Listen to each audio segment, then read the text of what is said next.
Hi everyone, this is Dr. Chhoda with Ignition Time. In this video, I'm going to give you the latest status of the stimulus negotiations between the White House, specifically US Treasury Secretary Steven Mnuchin, who's representing the president, and the Democrats led by House Speaker Nancy Pelosi. Yesterday, when Steven Mnuchin was talking to several lawmakers, he basically promised to call House Speaker Nancy Pelosi right after that discussion with the lawmakers. As it turns out, he did call House Speaker Mnuchin. They did have a conversation. In fact, they spoke on the phone for 36 minutes. And here is what happened during those 36 minutes, including a statement from House Speaker Nancy Pelosi. And I'll provide you with a link to that statement in the description section below. So definitely make sure you check out House Speaker Nancy Pelosi's statement, which was a direct result of that 36-minute call. Here's what happened. In his testimony yesterday, Steven Mnuchin said that he would speak with House Speaker Pelosi. Like I said, he did call her, and this is what House Speaker Pelosi had to say. Sadly, this phone call made clear that Democrats and the White House continue to have serious differences, understanding the gravity of the situation that America's working families are facing.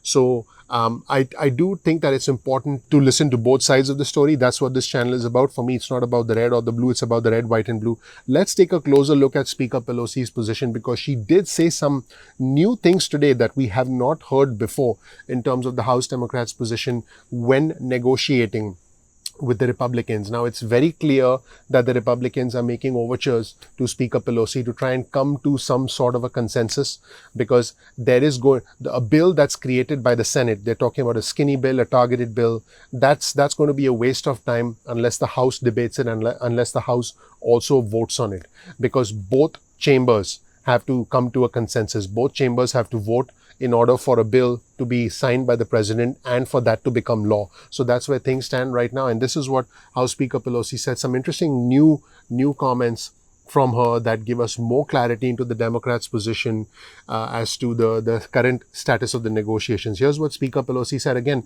I will provide you with a link to this entire statement in the description section below. She said, today in a conversation with Secretary Mnuchin, I expressed the concern of Democrats about the serious questions that remain in our negotiations about a pandemic relief package specifically.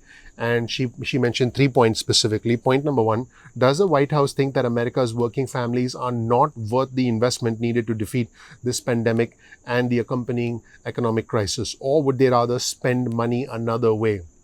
Number 2, economists, the chairman of the Federal Reserve and others have urged Congress to invest robustly in the American people now because interest rates are low and our economy needs certainty.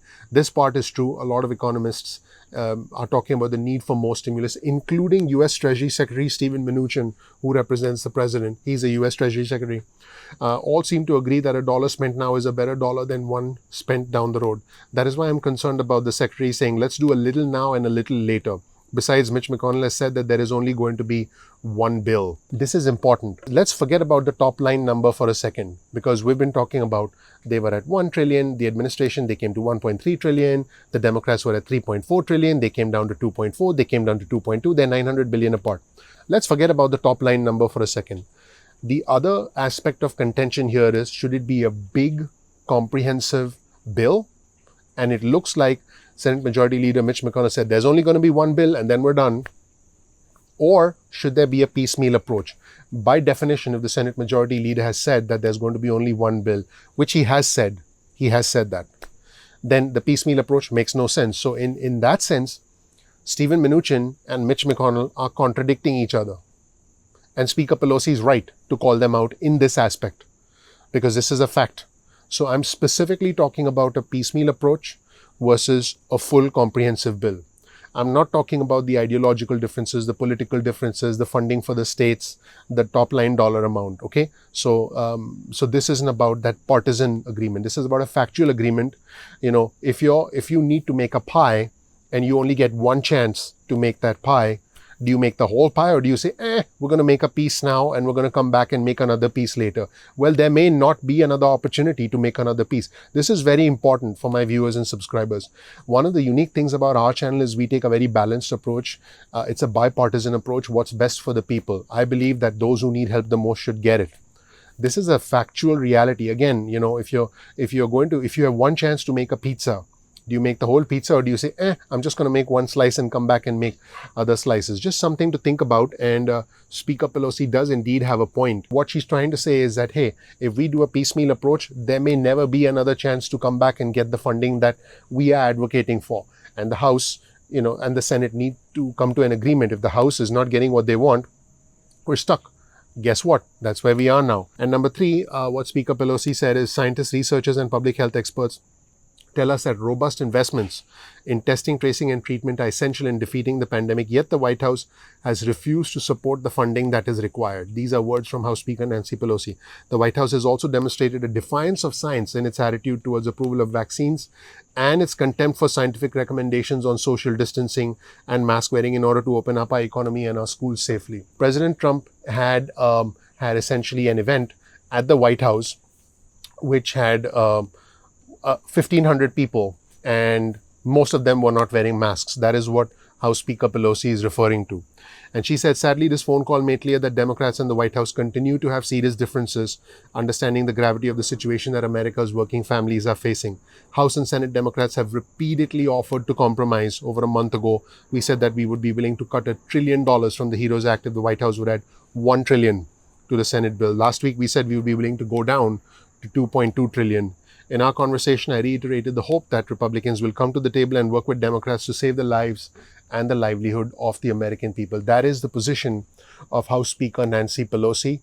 I want to know from my viewers and subscribers what you think of House Speaker Nancy Pelosi's position. Remember, in any situation, there are two sides to every argument. We heard U.S. Treasury Secretary Steven Mnuchin's position, including him and the president agreeing that there needed to be support. And then we can listen to House Speaker Nancy Pelosi's position. And I want you to calmly listen to both sides and come to a conclusion on your own. Speaker Pelosi makes some valid points, and the U.S. Treasury Secretary Steven Mnuchin also makes some valid points. The question is not who is right and who is wrong. That is always a wrong question to ask. I've talked about this elsewhere on my channel. Part of being successful in life, and by the way, this has helped me and this has allowed me to have a rags to riches story. Part of being successful is understanding that there is no black and white in a situation. The human brain, because it needs simplicity, wants to just classify something as right and classify something else as wrong. This is either right or wrong. Nancy Pelosi is bad, or Steven Mnuchin, there have been some comments that he looks like a robot. I mean, let's not go there. Steven Mnuchin is the U.S. Treasury Secretary. Nancy Pelosi is the House Speaker. They are important people. In fact, I would go so far as to say that the U.S. Treasury Secretary was the architect of the CARES Act, because he coordinated closely with House Speaker Pelosi to give us the CARES Act. Let's not forget that. Let's not forget that when we come together as a country, when there is partisanship, when there is bipartisanship, when there is no partisanship, because right now there's too much partisanship, but when there's bipartisanship, we get a lot done. That is how the system is intended to work. So, the question here is not who's right and who's wrong. The question is, how can we take the best approaches from the Republicans and the best approaches from the Democrats, merge them into a philosophy that both sides can agree to, not waste any more time, and get it done. That's what we need as a country. That's what we need as a people. I want you in the comment section below. If you want to help this situation, I want you in the comment section below to do two things. One, comment and let us know what you feel about this gridlock. What do you feel is the right outcome? Let's focus on solutions as opposed to blaming and pointing fingers. Let's focus on the right solution, the right outcome. That's step one. Step two, you can actually call your local lawmaker, call your senator, and tell them how you think we should break past this gridlock, because each one of us has a voice. So make sure you exercise that voice. That's very, very important. I appreciate you all for watching. My name is Dr. Chhoda with Ignition Time. I have the fortune, the honor, the privilege of living the American dream, and I want to help you reach your American dream. So please like, please subscribe, please enable notifications so you get instant updates from us going forward. You can also follow us on Instagram. Our Instagram handle is ignition_time. You can send us a text message to 70,000. Send a text message with the word ignition or with the word time to 70,000. That's 70000, and you'll get added to SMS alerts list. You can also get on our email list at ignitiontime.com/alerts. and then you can opt out of our email and SMS list at any time. Finally, you can also bookmark our channel, youtube.com/ignition time. That's youtube.com/ignition time. And then once you bookmark our channel, you'll be able to see our videos and you won't miss a single video. Thank you so much for watching. My name is Dr. Nitin Chhoda with Ignition Time. Please click like, please subscribe, please enable notifications. It helps me, it helps my team, it motivates my team. They feel great when we get likes and when we get subscribes, and it helps the YouTube algorithm. Thank you so much for watching. I'm looking forward to seeing you in the next episode of Ignition Time. I'll talk to you soon. Bye.